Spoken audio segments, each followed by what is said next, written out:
大家好，我係偉仔，嚟到西班牙巴塞羅那。如果你中意建築，又或者對藝術有少少嘅興趣，高第嘅作品一定會係你旅遊嘅景點。而其中一個一定唔可以錯過嘅就係 Casa Vicens。唔單止係一座好靚嘅建築，更加係天才建築師高第人生嘅第一個重要作品。而佢之後嘅故事，所有令世界驚豔嘅風格，其實都由呢度開始。Casa Vicens 建築喺1883年，當年嘅高第其實仲係好年輕，只係20幾歲。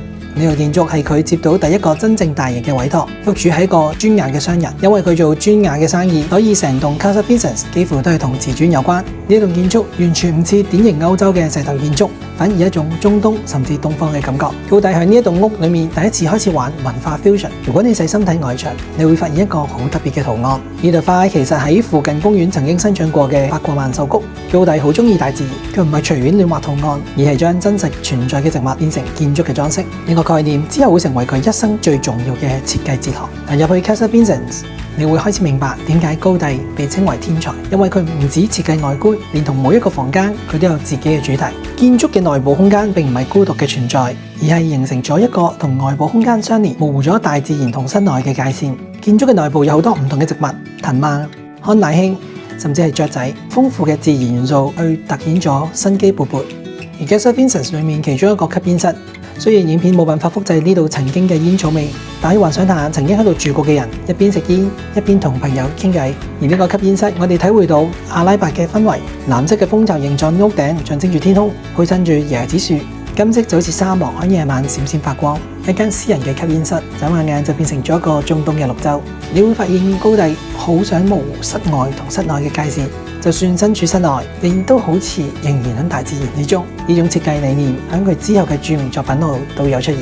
好多人唔知呢一棟建築曾經差啲消失。20世紀初 Casa Vicens 被轉售之後，曾經有發展商想拆卸重建，好彩最後又保留落嚟，仲喺2005年被列入世界文化遺產之一。